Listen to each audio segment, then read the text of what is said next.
क्या आपको सच में लगता है मुझे बलराज जी से मिलना चाहिए? वो अभी तक बलराज के नाम से कांप रहा था। अकरम भी उसकी घबराहट समझ गया था। बलराज जी, सिर्फ बलराज कहो। तुम टाइगर हो यार, और जंगल में सारे जानवर टाइगर के नाम के आगे जी लगाते हैं, लेकिन टाइगर कभी किसी जानवर के नाम के आगे जी नहीं लगाता। चलो शाम को मिलते हैं, बाय। अकरम के मुंह से ये बात सुनते ही अभिनव का कॉन्फिडेंस बढ़ गया था। वो अब उस टाइगर जैसा महसूस कर रहा था जो जू से निकलकर जंगल में आ गया हो। अभिनव अपने पुराने ऑफिस से निकलने के बाद अपने घर आ गया था। वो इतने आराम से अपने बिस्तर पर आखिरी बार कब लेटा था उसे याद ही नहीं था। वो बड़ी एक्साइटमेंट के साथ कमरे के दरवाजे की तरफ देख रहा था। Pizza delivery. सर, ऑर्डर सिर्फ 500 का था, आपने मुझे 1000 क्यों दिए? तुम डिलीवरी वाले बहुत मेहनत करते हो दोस्त। ये 500 रुपए तुम्हारी टिप। Thank you sir. इधर अभिनव उस पिज्जा बॉक्स को ध्यान से देख रहा था। उसे याद नहीं आ रहा था कि उसने आखिरी बार पिज्जा कब खाया था। वैभवी और अपने लिए घर लेने के चक्कर में उसने अपनी कितनी इच्छाओं को मारा था, इसका एहसास उसे आज हो रहा था। लेकिन अब वो रुकने वाला नहीं था। शाम को अभिनव होटल सैफायर जाने के लिए तैयार होने लगा था। उसने ग्रे कलर की शर्ट और ब्लैक कलर की पैंट पहनी थी। अभिनव के पास पहनने के लिए इससे अच्छा और कुछ नहीं था। जैसे उसने होटल को बाहर से देखा तो देखता ही रह गया। उसने आज तक इतने बड़े होटल को इतने पास से नहीं देखा था। रुको, अंदर का जा रहा है? अंदर ही जा रहा हूँ, क्या दिक्कत है? अंदर जाना है तुझे? तुझे क्या लगता है कि मैं तुझे अंदर जाने दूंगा? क्यों नहीं जा सकता मैं अंदर? अभिनव समझ गया था कि चीफ सिक्योरिटी ऑफिसर उसके कपड़े देखकर उसे जज कर रहा था। सुन, मैं तेरे जैसे लोगों को बहुत अच्छे से जानता हूँ। फालतू का तमाशा मत कर, निकल यहाँ से। कैसे जानता है तू मुझे? रिश्तेदार है मेरा। जब मैं अंदर जाने के लिए आया हूँ तो वापस क्यों जाऊंगा? ये होटल क्या तेरे बाप की है? बोलना। ये सुनते ही अभिनव का माथा गर्म हो गया, लेकिन उसने गुस्से में कुछ नहीं किया। वो शांत रहा ताकि लोगों का ध्यान उसकी तरफ ना जाए। अभिनव 2 कदम पीछे हटा और उसने फोन निकालकर अकरम को फोन मिला दिया। हाँ टाइगर, कहाँ पहुँचे? मैं ये होटल की एंट्री पे हूँ अकरम। हमारा टेबल नंबर क्या है? Table number? अरे मैं इस होटल का मालिक हूँ, मुझे टेबल बुक करने की जरूरत नहीं है।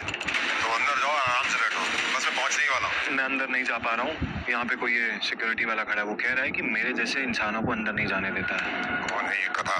तुम एक काम करो, बस 10 मिनट में मैं पहुँचने वाला, तो वेट करो, ठीक है?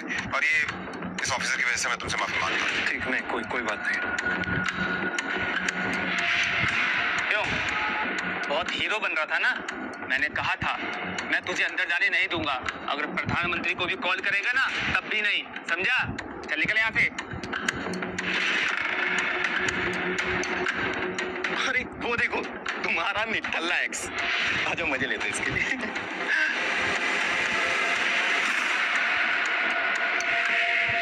इसलिए मैंने अपना बॉयफ्रेंड कभी माना ही नहीं। वैसे भी मैं अपने से छोटे लोगों से बात नहीं करती, मुंह नहीं लगती उन्हें बॉयफ्रेंड क्या बनाऊं।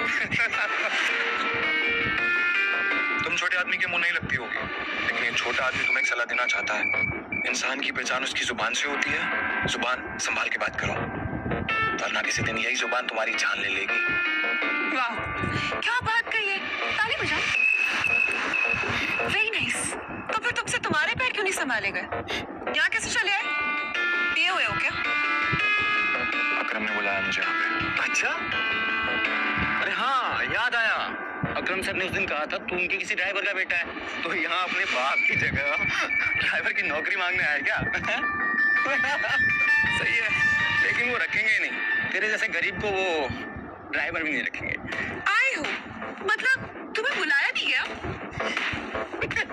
वो उठा के चले आए। भिखारी गई है, आया नहीं हूँ। बुलाया मुझे, अकरम ने बुलाया है। मुझे पता ही था ये कोई पागल है। तभी वहाँ एक काले रंग की चमचमाती हुई महंगी सी गाड़ी आकर खड़ी हो गई। सभी पलटकर गाड़ी को देख रहे थे। अकरम गाड़ी से बाहर निकला और उसके साथ एक और आदमी था। वो देखने में लंबा चौड़ा और मजबूत था। वो और कोई नहीं बल्कि बलराज था। वो एक बहुत ही फेमस कपड़ों की कंपनी का मालिक था और साथ ही द माफिया किंग का एक मजबूत पिलर। उसे देख अभिनव की आंखें खुली की खुली रह गई। उसने बलराज के बारे में सुना था। क्या आपको सच में लगता है मुझे बलराज जी से मिलना चाहिए? उसे तस्वीरों में देखा था, लेकिन तस्वीरों में देखने और सामने से देखने में जमीन आसमान का अंतर नजर आ रहा था। उसके मन में यह सवाल उठ रहा था कि आखिर बलराज उससे क्यों मिलना चाहता था। क्या चल रहा है यहाँ? सॉरी सर, लेकिन इस आदमी ने मुझे और कस्टमरों को काफी परेशान किया हुआ है।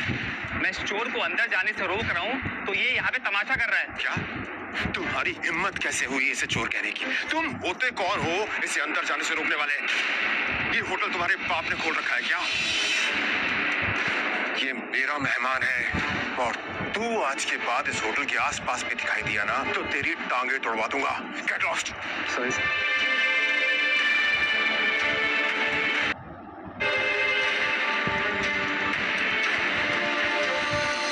सॉरी टाइगर, इस बेवकूफ की वजह से। नहीं, असल में तो छोटा आदमी का दुश्मन बना हुआ है आज।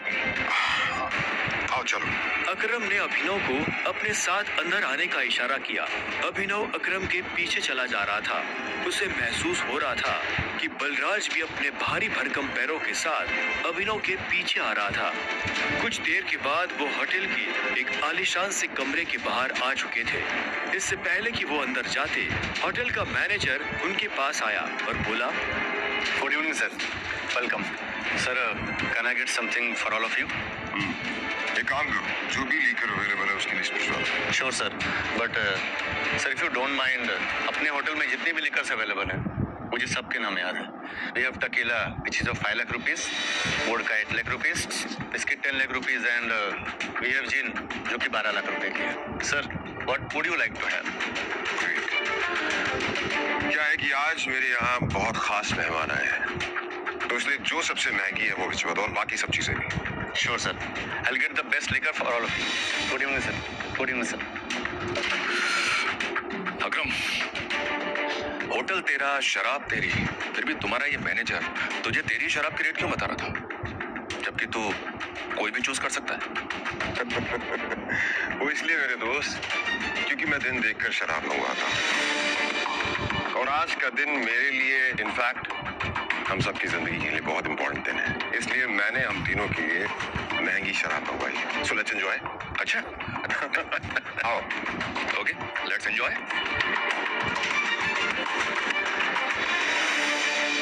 अब तुम्हें यहाँ अपनी पहचान छुपाने की जरूरत नहीं है। ये रूम प्राइवेट भी है और सबसे सेफ भी। बैठो। वो एक आलीशान कमरा था। वो तीनों बैठ गए। तब अभिनव बलराज को बहुत ध्यान से देख रहा था। बलराज, आज मैंने तुम्हें यहाँ एक बहुत इंपॉर्टेंट इन्फॉर्मेशन देने के लिए बुलाया है। हमें संजय का बेटा टाइगर मिल गया है, लेकिन फिलहाल वो अंडरकवर है, इसलिए उससे तुम्हें मैं बाहर नहीं मिलवा सकता था। Sir your snacks and drink.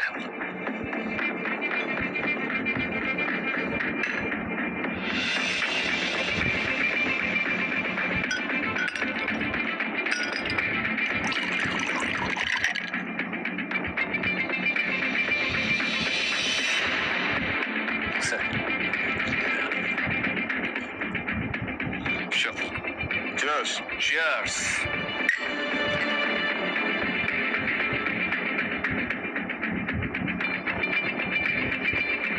तो यही है टाइगर? हाँ, ये है हमारा टाइम, और मैं चाहता था ये हमारी टीम के बड़े और भारी मेंबर्स से मिल ले, और मिलने के बाद जिस तरफ हम बढ़ रहे हैं उस तरफ बढ़ने में ये हमें लीड करे।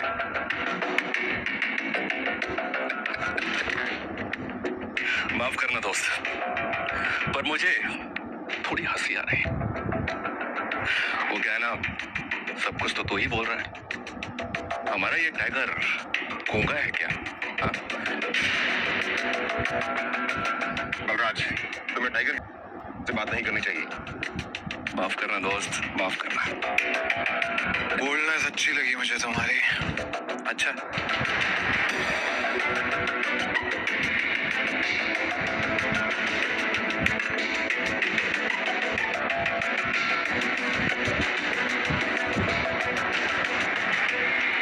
बॉस, लेकिन ये मत भूलना तुम किसके सामने बैठे हो। टाइगर हूं मैं। टाइगर ना ही चुप रहता है, ना ही धीरे बोलता है।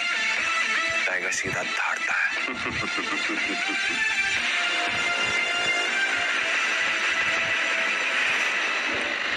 तो तुम टाइगर हो, ठीक है। तो टाइगर ये बताओ, इतने सालों से कहाँ थे तुम? अब ऐसा तो नहीं हो सकता ना कि इतने सालों के बाद तुम हमारे सर पे आके बैठ जाओ और हम मान लेंगे कि तुम टाइगर। मजाक तो नहीं हो रहा है यहाँ? क्यों अकरम, सही कहा ना? और जिस गति की तुम बात कर रहे हो ना, उसको लिया नहीं चाहता, कमाया चाहता है। आई बात समझ में? अच्छे से जानता हूँ। छीनना मेरे खून में भी नहीं है। मैं इतने सालों से कहाँ गायब था, क्या कर रहा था, ये सब समझाने का तो हमारे पास टाइम नहीं है शायद। और रही बात कि मैं टाइगर हूँ या नहीं हूँ, ठीक है, तुम तरीका बताओ, साबित कर दूंगा। शाबाश, ये हुई ना बात। अकरम ने मुस्कुराते हुए अभिनव को देखा।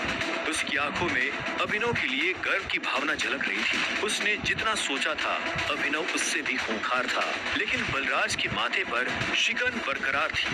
उसकी आंखों से पता चल रहा था कि वो इतनी जल्दी अभिनव को टाइगर नहीं मानने वाला था।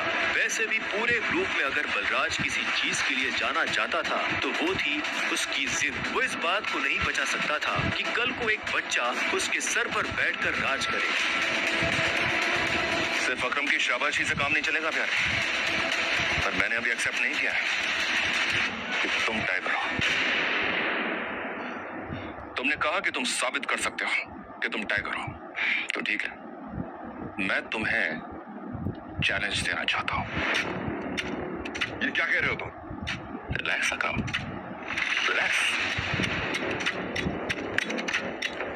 लेट्स फाइट, लड़ते हैं। अगर तुम जीते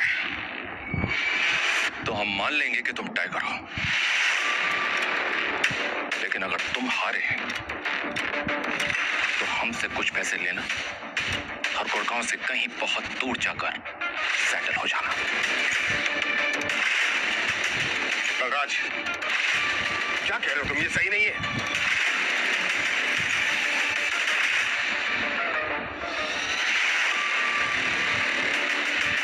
लेट्स फाइट। कब करनी है लड़ाई? ये सुनते ही बलराज के चेहरे पर मुस्कान आ गई। अकरम के होश उड़ गए थे। अब आगे क्या होने वाला था? क्या अभिनव बलराज को हरा पाएगा या उसे अपने पिता का दिया हुआ सब कुछ छोड़कर हमेशा के लिए दूर जाना पड़ेगा? जानने के लिए सुनते रहिए द रिटर्न ऑफ टाइगर, सिर्फ पॉकेट एफएम ऐप पर।